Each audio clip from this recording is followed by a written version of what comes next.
Hello you guys, this is Rachel Kirkland here, the Modern Shaman. Thank you for being with me for another YouTube question and answer video of the week. If you're new to my channel, I always say please visit my website, which is themodernshaman.net. There's a lot of info there just that may be useful for you during your process of evolution and growth on this earth.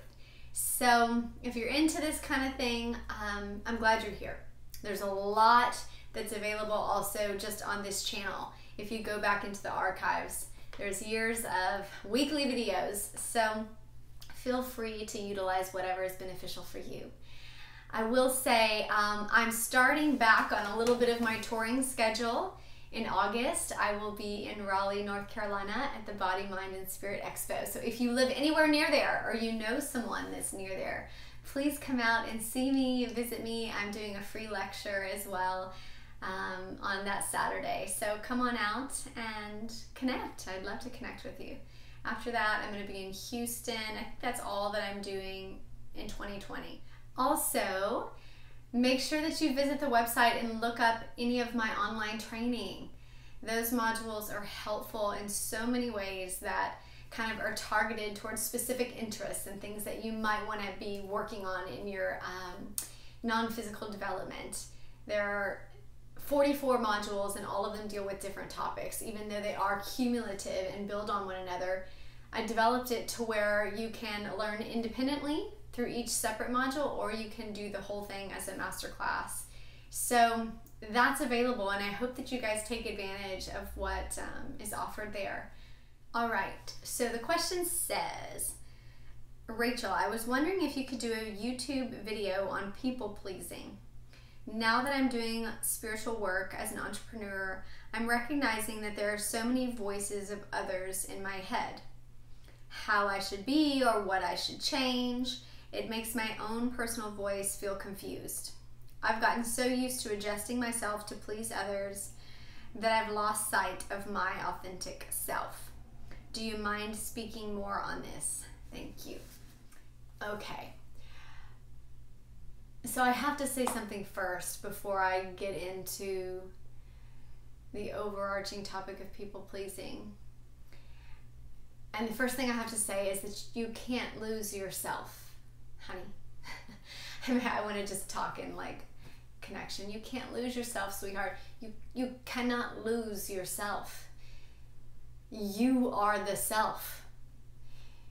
You are the one that's hearing the voices in your head of the others. You are the one that is experiencing the sensation of chaos. You are the unchanging one. You are the eternal one that's observing these sensations of multiple voices telling you what to do, but you are the observer of that. You're not in the voices. You're not lost to yourself. You are the one that is noticing all of these things. You are evident. You are eternal. You are unchanging in your sense of eternalness.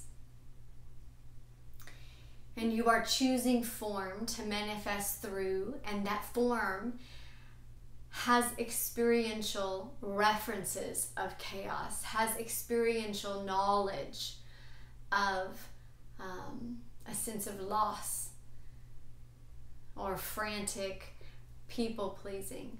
But you are the one that is unchanging amidst the awareness of the change. Always, ever present, eternal. You are that essence of consciousness that is unchanging in its being, like the primordial being of yourself. It can't lose itself. So that needed to be stated first. You're not lost. You can never be lost, but you can be experiencing a sensation of loss. You are the one observing the experience or having the experience in the sensation of feeling lost. but you are not lost. Remember that. You can never be lost to yourself. So you didn't necessarily ask for a process or steps. You just asked me to speak on this. And if I look at the experience of people pleasing, the first thing that I feel like is important is what you're doing, which is essentially noticing the voices, noticing that they are different from your own. When you are in that space of people pleasing, a lot of times you don't even recognize that you're speaking someone else's truth. You aren't speaking your own truth. That the voices in your head are not your own.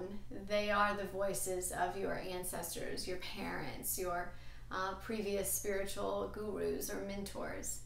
But you're already in that first step of identifying and differentiating yourself from the others. So I'd already say you're on step one of what I would advise you, which is just to notice, to observe the difference and pay attention to that differentiation.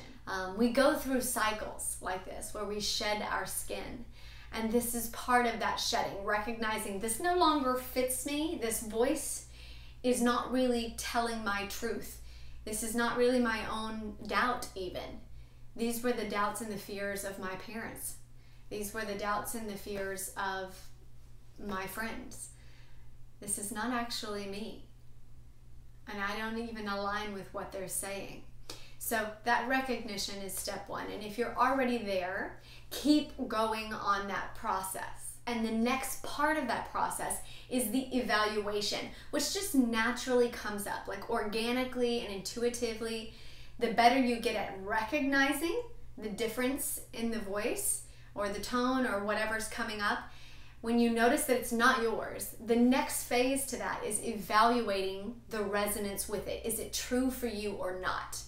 So evaluating resonance is a sense of what you align with and what you do not. And alignment has if you're clairsentient and you feel energy empathically or emotionally, or the literal sensations of non-physical energy, you will feel a sense of discourse, like it feels uncomfortable what they're saying, or it feels, like I said, like a skin that's too tight, it doesn't fit anymore, or a jacket that you're just trying to button it, you're like stuffed in there, it doesn't fit.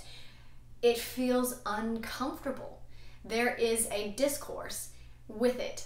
Sometimes there's a literal sound, almost like trying to put instruments together and they're just slightly out of tune. Ugh, it's like noise in the static of that friction between what is true for you and what is not. So in that space of evaluation, you're noticing the difference and then you're saying, is this true for me or not? Do I believe this or not? Now, resonance, when something is told to you, when you feel resonance for you, it feels like recognition. It doesn't feel like something that you're learning, like, oh, I didn't know that. It feels like recognition. Resonance feels like something that's always been there, and all of a sudden you see it. You're like, oh, yeah, that is true for me.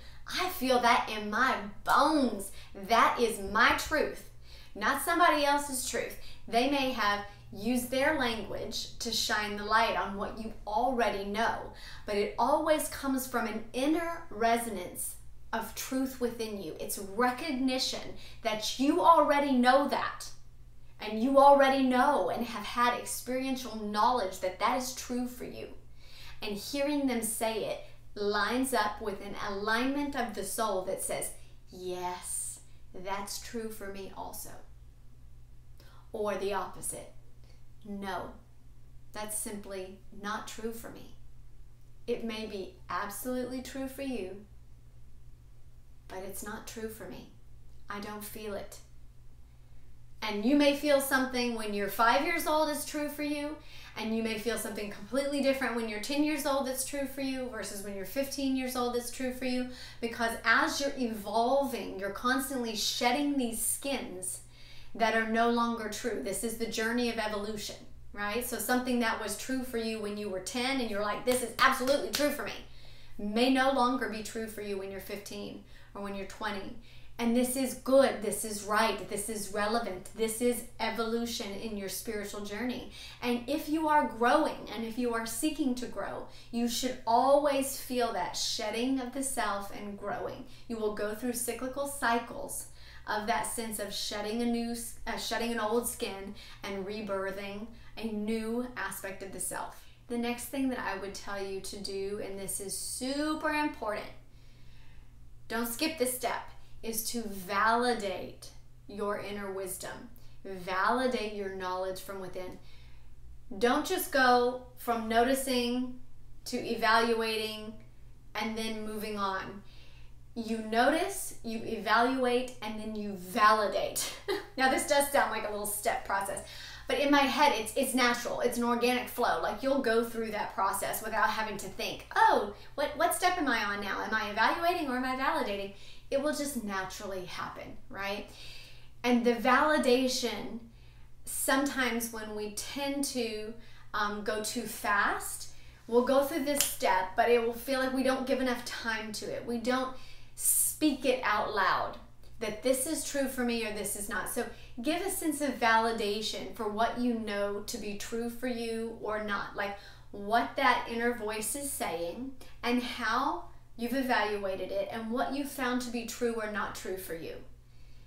Just like I gave the example earlier by saying, I know this is true for me. I can feel it in my bones that this actually has resonance with what I've experienced in this lifetime or others. And I know that it's true for me.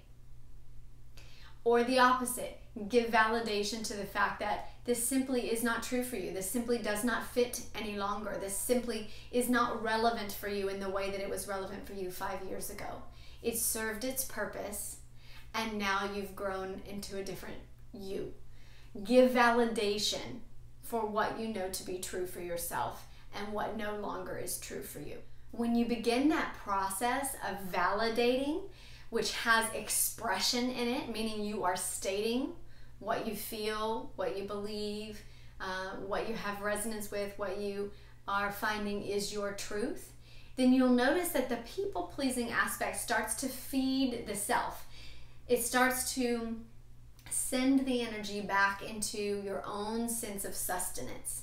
And so you begin to get stronger, your voice gets louder in your own resonance. And so you begin to trust yourself more. You begin to look less to the outside and more to the inside. And this is also a natural process. Once you begin to validate from within, you'll notice that you no longer have such a desire to get confirmation from the outside, to have someone validate you from the outside, to say, yes, you're right. Yes, you did a good job. It will feel like your sense of pleasure that came from people pleasing or making others happy will feed into yourself by feeling that I feel so good when I just state a simple truth of my own.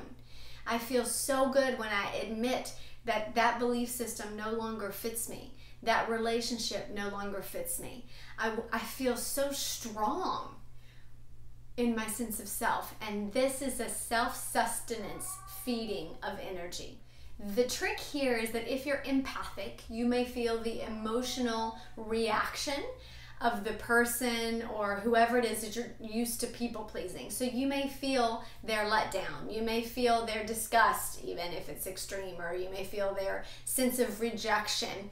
And you may have a sense of compassion for what they're experiencing. And this is tricky for a lot of people pleasers. A lot of people pleasers are just empaths. And we're feeling the emotional energy or the emotional expression of those that we're interacting with. And we don't want to make anyone sad. We don't want to make anyone hurt. We don't want to cause suffering. And so we're trying to mitigate that. And instead of letting spirit take their journey, take their process, letting them be sovereign over what is best for them and how they should process the situation, we essentially try to control it, try to make it better. The best thing in that situation as an empath is to realize that you can feel what someone's experiencing, but you can also have the wisdom and respect to leave the decision in the domain of their own free will with how they decide to deal with your energy or your response or what you said to them. Leave the response in their own domain. So even if they experience rejection from you, there's my cat coming in here. You want to see? Come here, Marley. Hi. This is the cat. It's so often at my door. Marley is always like trying to talk, aren't you? She hears me talking and she's like, I got something to say. I want to talk to those people too. I want to love on those people. Okay, I'm gonna let her stay in here. But if she needs to speak, just take the vibration of what the cats are speaking. They speak in such vibration. Anyways, okay, back to it. Sorry about that. If you are identifying and feeling that empathic energy, you can... I can't leave her in here. I can't do it. You're sidetracking me. I got ADD mind with the kitty. Okay, you want to sit and talk?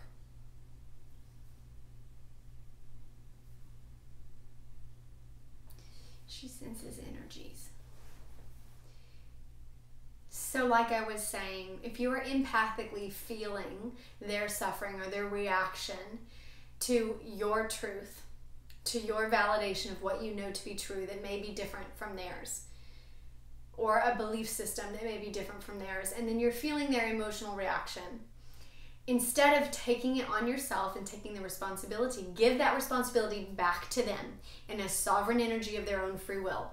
So saying to yourself, their reaction is their own journey, and I respect it and I uphold it. I do not take it on myself. My energy and my reaction is my own journey, and I hold that in the sovereignty of my own free will. I hope that was beneficial to you. Stay tuned for another video. We'll have another one up next week. Blessings.